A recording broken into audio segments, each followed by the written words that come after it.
시청자 여러분 안녕하십니까, 이영풍 TV입니다. 이재명에 대한 오늘 공직선거법 1심 재판 결과는 징역 1년에 집행유예 2년입니다. 이 선고 결과가 대법원에서 확정 판결이 나면 이재명은 앞으로 국회의원직 상실은 물론이고 앞으로 10년간 선거에 출마할 수 없습니다. 대통령 선거 불가능합니다. 이재명 오늘 민주당 대표의 1심 선고 결과 상세한 내용 제가 알려드리겠습니다. 먼저 이런 1심 재판 결과가 나온 것은 이재명의 거짓말 때문입니다. 첫 번째 거짓말은 고 김문기 처장, 성남시 도시개발공사 김문기 처장과 골프 친 적이 없다. 이 거짓말이 발목을 잡았습니다. 또 성남시 백현동 부지 개발 관련해서 용도 변경을 국토부가 압박해서 국토부가 압력을 넣어서 어쩔 수 없었다. 이런 내용이 거짓말이었고, 이건 성남시가 스스로 알아서 결정했다. 그래서 이 거짓말이 방송 매체 등을 통해서 선거를 앞두고 행해졌기 때문에 죄질이 무겁다. 그래서 재판부가 징역 1년에 집행유예 2년이라는 예상보다 조금 더 센 판결이 나온 것 같습니다. 상세 내용 설명드리겠습니다. 먼저 방송사 인터뷰 등에서 고 김문기 처장, 이분은 극단적인 선택을 해서 돌아가셨습니다. 이번 이재명 사건 관련해서 이재명 주변에서 돌아가신 분이 한두 명이 아닙니다. 아시는 것처럼. 첫 번째 공소사실, 2021년 12월 22일부터 29일까지 이재명이 방송사 인터뷰 등에 출연해서 김문기 씨에 관해서 시장 재직 때는 몰랐다. 총 4차례 관계를 부인했다는 거예요.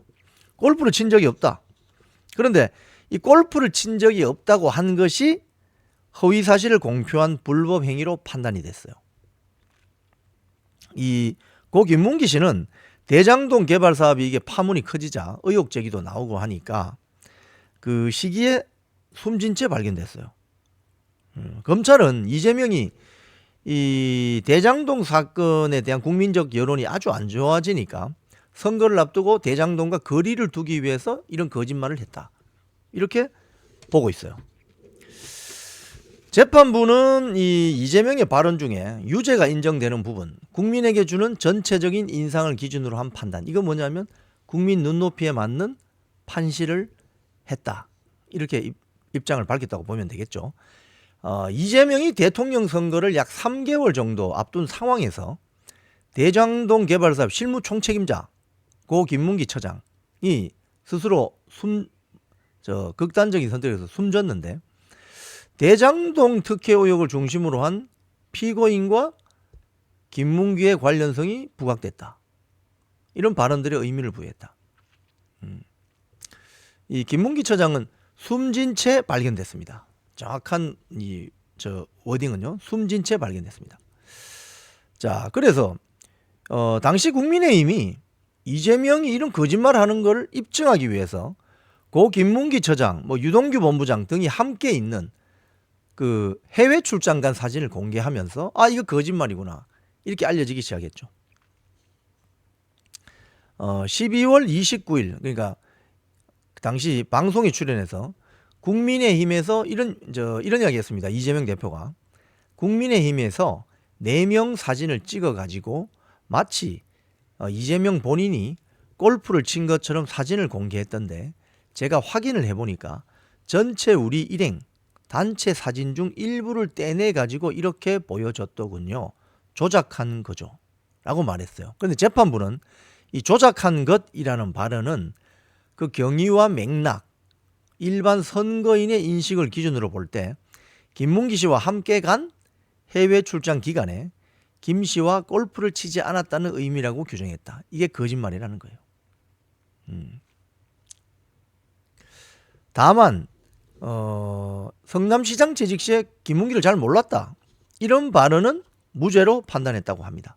즉 공직선거법상 허위사실 공표죄는 몇 가지로 이렇게 죄가 될 수 있는 걸 한정을 하는데, 이재명에게 적용된 것은 당선될 목적으로, 선거에 당선될 목적으로 어떠한 행위에 관해 허위사실을 공표했다는 차원이다. 즉 골프를 치러 갔는데 골프 친 적이 없다. 이 거짓말이라는 거죠. 그다음 두 번째 공소사실은 백현동 관련입니다. 2021년 10월 20일 경기도 국정감사에 출석해서 그 다음 있을 대선에 당선될 목적으로 경기도 성남시 백현동 개발 특혜 의혹과 관련해 거짓말을 했다는 것입니다. 이게 이제 한국식품연구원 부지를 개발하는 것인데, 이제 개발하려면 이게 용도 변경이 이루어져야 되잖아요. 근데 용도 변경을 국토부가 협박을 했다. 국토부가 뭐 압박을 넣었다. 뭐 이런 식으로 이제 발언을 했어요. 국토부가 직무유기를 문제 삼겠다고 협박했다. 뭐 이런 국토부가 요청해서 한 일이고 공공기관 이전 특별법에 따라서 저희가 응할 수밖에 없는 그런 상황이었다. 그런데 재판부가 판단하는 것은 이재명의 백현동 부지 용도지역 변경은 이 사건의 의무조항에 근거한 국토부의 요구에 따라 어쩔 수 없이 한 것이 아니라 성남시 스스로 변경하여 검토해서 변경한 것이다. 이렇게 판단했습니다.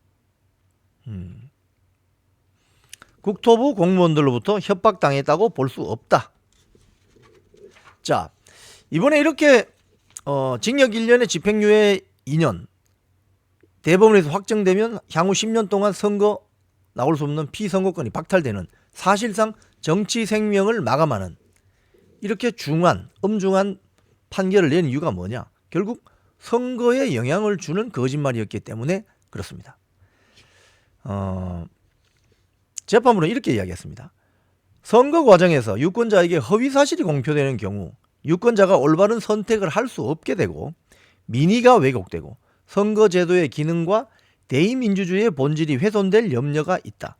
죄책이 가볍다고 할 수 없다. 특히 방송을 매체로 이용해서 그 파급력과 전파력이 컸다. 자, 앞으로 전망입니다. 지금 1심, 그러니까 이 1심이 통상적으로 선거법 관련 재판은 633이라고 해서 1심은 6개월, 2심, 3심이 3개월에서 1년 안에 끝나는 것이 대충 어떤 많은 사건들에서 보여지는 특성인데, 이 사건은 1심 선고까지 2년 넘게 걸렸다는 거예요. 그래서 사건 사실관계 심리는 거의 다 끝났기 때문에 2심, 3심은 빨리 진행이 될 수 있다고 그런 관측이 나온다고 합니다. 네. 그래서 지금이 11월이니까 내년 5월 전에는 대법원 확정 판결이 날 수도 있는 거죠. 오늘 이 이재명의 정치 생명을 끝장내는 대법원에서 확정 판결이 됐을 경우 이재명의 사실상 정치 생명이 끝장나는 이 판결 왜 났을까요? 바로 이재명의 거짓말 때문이었습니다. 그것도 선거를 앞두고 당선될 목적으로 거짓말을 마구 하다가 결국 스스로 자기 발목이 잡혔습니다. 지금까지 이영풍TV였습니다.